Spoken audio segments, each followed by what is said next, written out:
بسم الله الرحمن الرحيم. السلام عليكم ورحمة الله وبركاته. درنو اوریدونکو لیدونکو د عربي ژبې د زده کړې مینوالو ته ستاسو خلاص وایم ان شاء الله چې روغ او جوړ به یاست. 219 صفحه مو لوستلې وه، نن 200 نمبر صفحه ده، اخیر مو شل کړه.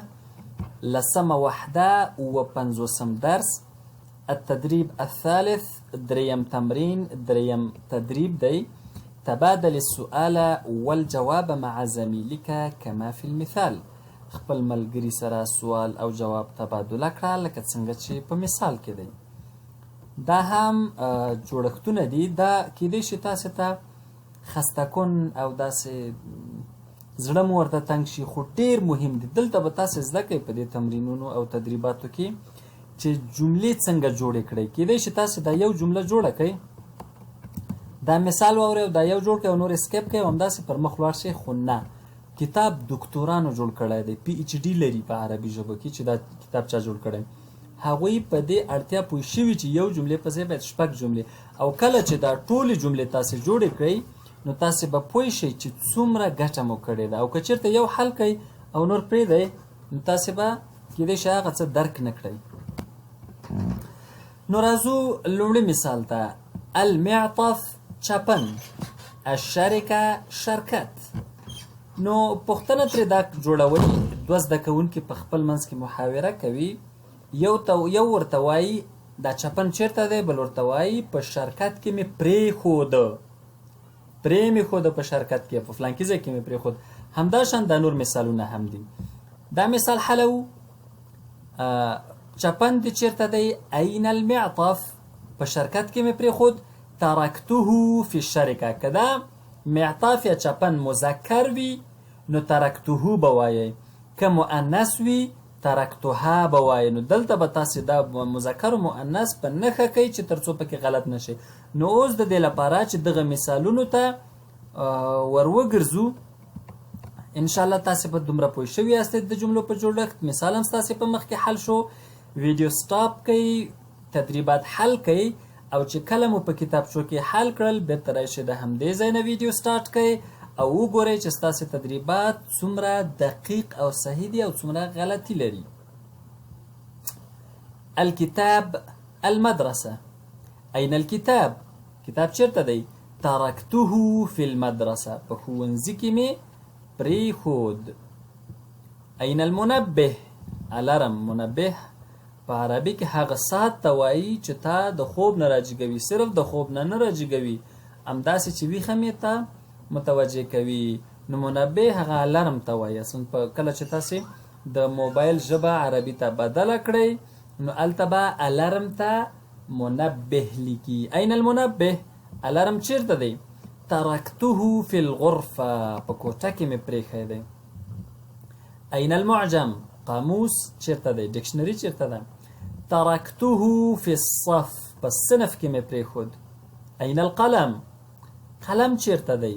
ترکته فی المختبر، په لابراتوار کې مې پرېښی دی، په لابراتوار کې مې پرېښود. الدفتر، کتابچه. این الدفتر؟ ترکته فی المدرسه، په ښوونځي کې مې پرېښود. این الثوب، کمیس چیرته دی؟ ترکته فی الشقه، په اپارتمان کې مې پرېښود. التدریب الرابع، څلورم تمرین. یو ځل بیا تکراروم، بعضې ورونه کمنټونه کړي دي، ورونه او خویندو.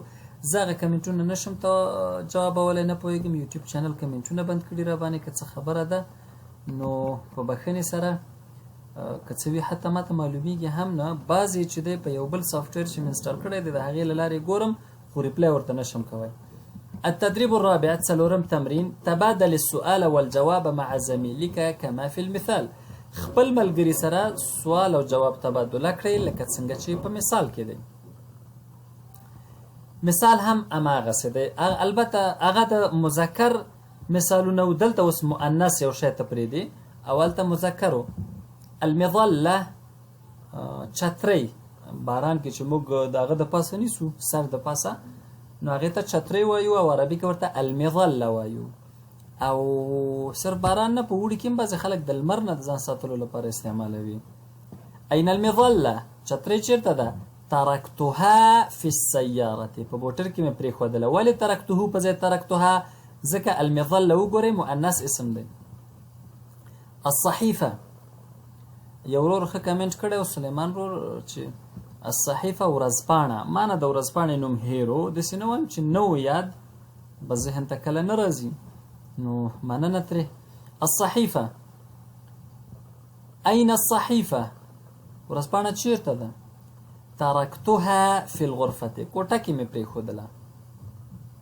این الساعه، ساعت چیرته دی؟ ترکتها فی الکلیة، په پوهنځي کې مې پرېښوده.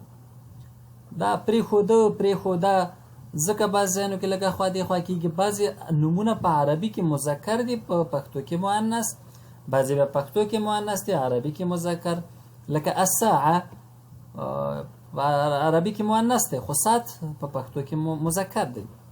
الصوره، این الصوره، عکس چیرته دی؟ ترکتها فی البیت، کور کې مې پرېښوده، ځکه اوس عکس هم پښتو کې مذکر دی، په عربي کې ترکتها ځکه عربي کې مؤنث دی. السجاده، فرش، این السجاده، فرش چیرته دی؟ ترکتها فی البر، په وچه مې پرېښود، یا داسې دشته غوندې ځای وي، البته لمده نه وي، هلته مې پرېښود. این الفاکهة، میوه چیرته ده؟ ترکتها فی الثلاجة، میوه مې په فریج کې پرېښې ده. القهوه، این القهوة، قهوه چیرته ده؟ ترکتها فی المطبخ، په اشپزخانه کې مې پرېښې ده. ور انتقالیږو بل تمرین ته، بل تدریب ته. التدريب الخامس، تبادل السؤال والجواب مع زميلك كما في المثال.